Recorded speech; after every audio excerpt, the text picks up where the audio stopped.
ये हालत हो गया था कि मैंने देखा वकील साहब लोग काला कोट पहन के यूट्यूब बना रहे हैं वीडियो कि बहनों से कैसे छुटकारा पाया जाए। बताइए, जैसे ये ढोंगी बाबा लोग ताबीज़ बांटते हैं ना सौतन से छुटकारा, वैसे वकील साहब लोग काला कोट पहन के वीडियो बना रहे हैं बहनों से कैसे छुटकारा पाया जाए। मतलब भाइयों को गुरु मंत्र दे रहे हैं वकील साहब कि बहनों को कैसे ज़मीन से बेदखल कर दो उसके हिस्सा से। सरकारों ने डराया कि ज़रा इसको रुकवाइए, नहीं तो आपकी भी सरकार चली जाएगी, फिर आप भी अपना खाता खेसरा ढूंढते रह जाइएगा। तो देखिए, अब मुझे इन लोगों ने कहा कि 3 महीना तक रोका जा रहा है, कागज़ इकट्ठा कीजिए। मुझे नहीं लगता कि 3 महीने बाद भी लोग करा पाएंगे।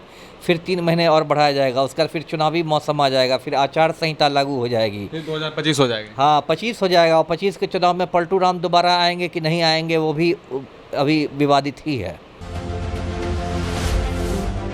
नमस्कार, मैं प्रेम, आप देख रहे हैं MK न्यूज इंडिया। आज जो है भूमि सर्वे जो चल रहा था बिहार में, उसे रोक दिया गया है। दिलीप जायसवाल ने प्रेस कॉन्फ्रेंस कर जो है इसका जानकारी दिया है। इसी मुद्दे पर हमारे साथ बात करने के लिए पूर्व IPS अमिताभ दास सर हैं। सर, अब जो है भूमि सर्वे रोक दिया गया है 3 महीनों के लिए, क्या कहेंगे? देखिए, ऐसी कुछ खबरें आ रही है प्रेस कॉन्फ्रेंस की, तो मुझे नहीं जानकारी है, लेकिन दिलीप जायसवाल को मैंने बोलते सुना है कि 3 महीने के लिए अभी रोका जा रहा है और लोगों को समय दिया जा रहा है अपने मतलब कागजात दुरुस्त करने के लिए। तो एक तरह से आप कह सकते हैं कि सरकार बैकफुट पर चली गई है, सरकार को पीछे हटना पड़ा है, और ये तो मतलब होना ही था, क्योंकि जिस हड़बड़ी में और जिसके भ्रष्टाचार के माहौल में ये शुरू किया गया था, उससे पूरे बिहार में एक मतलब कचरा फैल गया था। और अभी जो नवादा की घटना हुई, नवादा में आप जानते हैं 80 घरों को 2-3 दिन पहले फूंक दिया गया, 80 महादलितों के घरों को, तो उसके पीछे भी यही भू सर्वेक्षण वाली बात आ रही थी। देखिए, मैं शुरू से कह रहा हूँ कि जब से ये भू सर्वेक्षण शुरू हुआ बिहार में 20 अगस्त से, जिसको सरकार ने विशेष भू सर्वेक्षण का नाम दिया, तब से बिहार में भू माफिया जो है एकदम सक्रिय हो गया, और भू माफिया की बुरी नज़र गरीबों की ज़मीन पर पड़ गई। और गरीबों की ज़मीन पर ऐसा लगा कि भू माफिया गरीबों को आतंकित करके उनकी ज़मीन खाली करा लेगा और फिर उसकी रसीद अपने नाम से कटाएगा, उस पर खुद कब्जा कर लेगा। और आप जानते हैं कि राजस्व विभाग में कितना ज़्यादा भ्रष्टाचार है। मतलब सभी सरकारी विभागों में माना जाता है कि राजस्व विभाग नंबर 1 है भ्रष्टाचार में।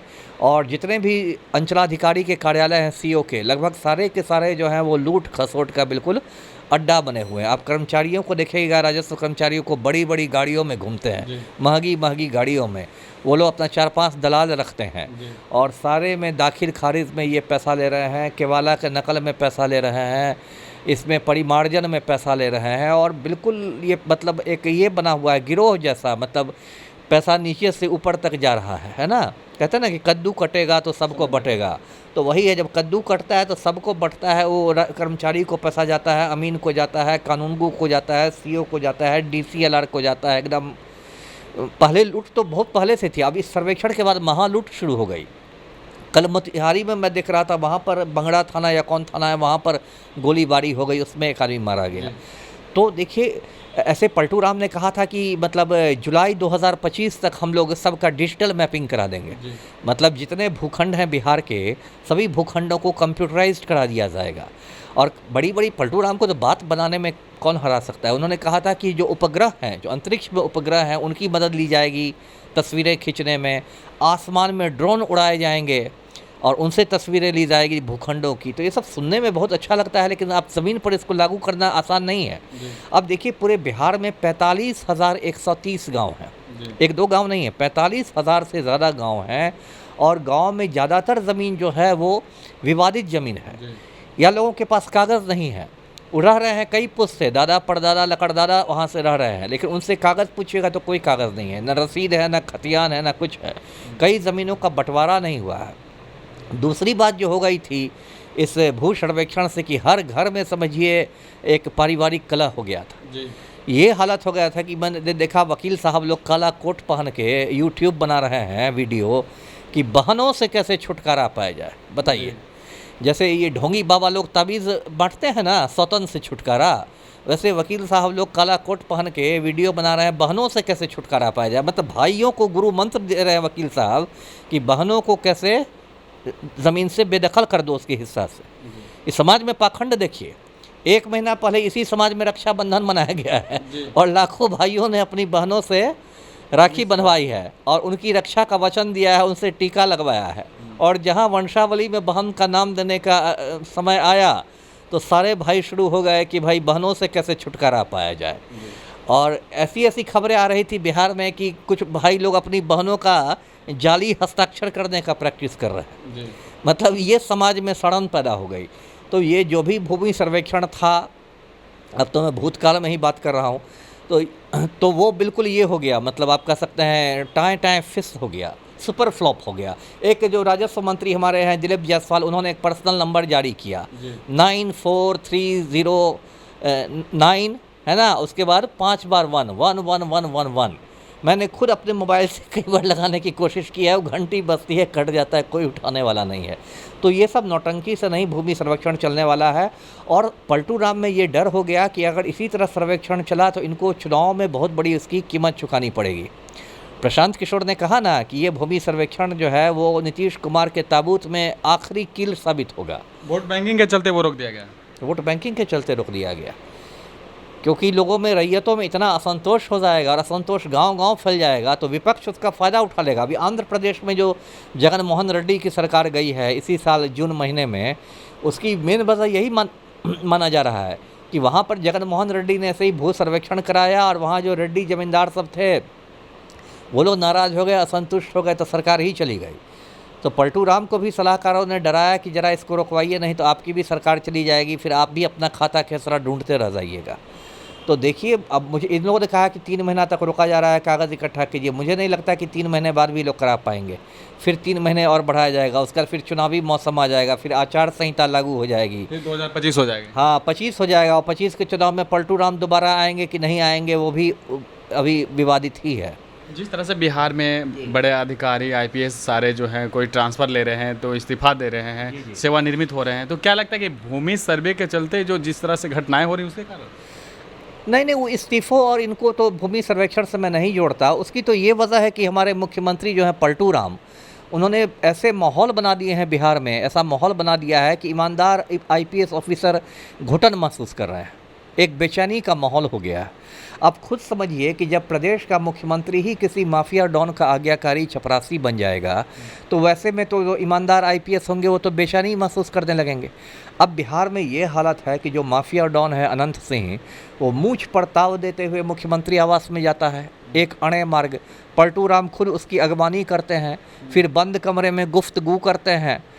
तो जब ऐसी स्थिति रहेगी तो इसमें तो जो भी ईमानदार आईपीएस अफसर हैं वो लोग फ्रस्ट्रेटेड हो गए हैं, है ना। उसमें आपने देखा कि काम्या मिश्रा है, दरभंगा की ग्रामीण एसपी है, उसने कुछ महीने पहले अपना इस्तीफ़ा भेज दिया पुलिस मुख्यालय को। उसके बाद भट्टी सर जो थे, राजविंदर सिंह भट्टी, जो डीजीपी थे बिहार के, उन्होंने इस्तीफ़ा तो नहीं दिया लेकिन भागे दिल्ली चले गए, केंद्रीय प्रतिनियुक्ति पर चले गए। उसके बाद जो शिवदीप लांडे हैं, ये भी पूर्णिया के आईजी थे, इन्होंने 2-3 दिन पहले फेसबुक पोस्ट पर अपने इस्तीफ़े का ऐलान कर दिया है। और मुझे जानकारी है कि लगभग 1 दर्जन आईपीएस और हैं जो इस्तीफ़ा पॉकेट में लेके घूम रहे हैं, वो भी किसी दिन भेज देंगे। तो ये तो बहुत चिंता की बात है बिहार के लिए कि मुख्यमंत्री माफियाओं के गिरोह में शामिल हो गए हैं और ईमानदार आईपीएस लोग नौकरी छोड़ने पर मजबूर हो गए हैं। ये बहुत चिंता का विषय है जी। जिस तरह से भूमि सर्वे के कारण आग लगी है आसपास में उनके परिवारों में, अब ये कह रहे हैं 3 महीने बाद, तो ये आग कैसे शांत होगा? ये तो आग लग चुकी है। यही तो मुश्किल है। देखिए, ये मैं यदि बोलचाल की भाषा में मैं कहूँ तो ये तो पूरा मामला एकदम बिढ़नी का खोता था। ये पूरा जो भूमि का मामला है ना, बिढ़नी का खोता है। आपने इतने सालों तक जो भ्रष्टाचार हुआ है अंचल कार्यालयों में, तो उसके पास किसी के पास कागज़ नहीं है, किसी के पास कागज़ है तो उसमें 1000 गलतियां हैं। बिहार में हर साल बाढ़ आती है, कितनों का कागज़ हर साल बह जाता है, दह जाता है। कई भाइयों में बंटवारा नहीं हुआ है, प्रॉपर बंटवारा नहीं हुआ है, मुँह ज़बानी ही चला रहा है। बहुत लोगों के पास मतलब जो केवाला था, केवाला की नकल उनको नहीं मिल रही है। तो बिल्कुल मतलब एक जो कहते हैं ना, त्राहिमाम की स्थिति थी। दूसरे राज्य से लोग भाग भाग के आ रहे थे अपने गांव में कि भाई वहाँ नहीं रहेंगे सर्वेक्षण के दिन तो ज़मीन ना चली जाए, और बहुत सारी अफवाहें उड़ रही थी, बहुत सारी अफवाहें। मतलब चूँकि आम आदमी तो उतना पढ़ा लिखा होता नहीं, उतना बारीकी में बात जानता नहीं। कोई कह रहा था कि रसीद नहीं रहेगा तो सरकार ज़मीन छीन लेगी, जबकि ऐसी कोई बात नहीं। कोई कह रहा था कि वंशावली में ही बेटी का नाम देने से ज़मीन उसको चली जाएगी। कोई कुछ बोल रहा है, कोई कुछ बोल रहा है, और इसमें जो भूमि माफिया है वो बस एकदम आपदा में अवसर तलाश रहा है। माफिया तो हमेशा आपदा में अवसर तलाशता है ना, उसको लग रहा है कि ठीक है आपदा आई हुई है बिहार में, तो इसी में अवसर तलाश लो, इसी में गरीबों को बेदखल करके उनकी ज़मीन पर कब्ज़ा कर लो। तो जो भी स्थिति हुई है वो बहुत ख़राब हुई। जैसे शराबबंदी सुपर फ्लॉप हुई, उसी तरह ये मतलब भूमि सर्वेक्षण सुपर फ्लॉप हो गया। पलटू राम की सारी योजनाएं तो सुपर फ्लॉप ही होती हैं ना। पुल बनाते हैं तो पुल बह जाता है। जी, तो क्या लगता है कि अब भूमि सर्वे को रोक दिया गया है, तो जिस घर से जिसकी मौत हुई है, आपसी रंजिश में चले गए हैं या किसी कारणवश, और जो अंचल अधिकारी या कार्यालय में आ जाकर जो 100 के जगह पे 10,000 रुपये दिए हैं, अब 3 महीने के लिए रोक दिया गया है, तो फिर किस तरह से वो मैनेज करेंगे अब? वही है ना। ये तो अब आप पलटू राम से जाके पूछिए ना कि आपने बिना किसी पूर्व तैयारी के ये शुरू कर दिया काम। अभी देखिए इसमें लगभग 10,000 विशेष अमीनों की बहाली हुई। एग्जैक्ट नंबर है 9,888। 9,888 विशेष अमीनों को संविदा पर बहाल किया गया, कॉन्ट्रैक्ट पर, और उनको मतलब प्रशिक्षण के नाम पर खाना पूरी की गई और उनको भेज दिया गया कि जाओ एकदम भू सर्वेक्षण करो। और ये जो राजस्व मामले हैं, मैं बार बार कहता हूँ, ये बहुत जटिल मामले होते हैं। इसे पढ़े लिखे लोग चकरा जाते हैं। पढ़े लिखे लोगों से आप पूछिएगा कि ज़मीन का वर्गीकरण कितनी किस्म की ज़मीन होती है तो नहीं बता पाएंगे। कोई ज़मीन भीट है, कोई धनहर है, कोई बासगीत है, कोई चौर है ना, अजीबो गरीब किस्में हैं। सब पढ़े लिखे लोगों को जानकारी नहीं है। तो इसमें यदि आपको करना था भूमि सर्वेक्षण, इतना बड़ा आपने हाथ में लिया था काम, तो उसके लिए आपको अमीनों को बहुत अच्छी ट्रेनिंग आपको देनी थी। यहाँ तो ये हालत है। आप समस्तीपुर से एक लड़का मुझसे मिलने आया, वो ट्रेन पकड़ के आया था, इतना घबराया हुआ था। वो कह रहा है कि सर मेरा अमीन कहता है कि पुराना खतियान तो मान्य ही नहीं है। मैंने कहा ये कौन बात हुई? आपके दादाजी का खतियान होगा तो पुराना खतियान ही होगा ना, कि पिछले साल का खतियान होगा। उसने कहा कि मेरे दादाजी का खतियान है 1905 का है। तो हमने कहा कि दादाजी का है तो 1905 का होगा ही, दादाजी का खतियान 2024 का कैसे होगा? तो ऐसी ऐसी बातें अमीन को खुद नहीं मालूम है नियम कायदे, तो वो क्या किसी को गाइड करेगा? कायदे से तो अमीनों को, कर्मचारियों को ऐसा रहना चाहिए कि वो अनपढ़ ग्रामीणों को भी वो मार्गदर्शन कर सके, उनकी मदद कर सके। अब वही खुद चकराए हुए हैं तो जो रैयत है तो पूरा चकरा जाएगा। जी, क्या लगता है कि 3 महीने बाद अगर शुरू होती है या अगले विधानसभा तक रोक दी जाती है, उसके बाद जब शुरू होगी तो लोगों को इस चीज़ को पूरी जानकारी दी जाएगी या फिर उसी तरह से अंधेरी में? नहीं, मुझे लगता है कि अब ये भूमि सर्वेक्षण जो है ना वो खटाई में चला गया। खटाई में चला गया मतलब अब कहते हैं ना कि अभी कहा है 3 महीने, लेकिन मुझे लगता है कि एक तरह से इसको अनिश्चित काल मान के चलिए, क्योंकि 3 महीने में मुझे नहीं लगता है कि बिहार कोई सुधरने वाला है। बिहार जो चीज़ 50 साल 100 साल में नहीं सुधरा बिहार है, और वहाँ ये मामला नहीं सुधरा, वो 3 महीने में सुधर जाएगा। इसको ये तो मतलब उम्मीद करना निरर्थक है। जी, धन्यवाद। तो आपने सुना क्या कुछ कह रहे थे। इनका साफ तौर पे कहना है कि 3 महीने के लिए रोका गया है भूमि सर्वे, लेकिन आने वाला समय में आप इंतज़ार कीजिए कि हो सकता है कि पूर्णतः इसमें जो है फुल स्टॉप लग जाएगा, क्योंकि ये जो है रोकने का जो समय सीमा जो रखी गई है वो विधानसभा, सबसे बड़ा टारगेट जो है वोट बैंकिंग के ऊपर रखा गया है कि कहीं वोट बैंकिंग मेरा सेंधमारी ना हो जाए, हम कुर्सी से हट ना जाए, इसके कारण जो है रोका गया है। लेकिन देखना होगा कि 3 महीने बाद पूर्णतः फिर से सरकार शुरू कर पाती है या नहीं। इस तरह की तमाम खबरों बने रहें, देखते रहेंगे वीडियो। धन्यवाद।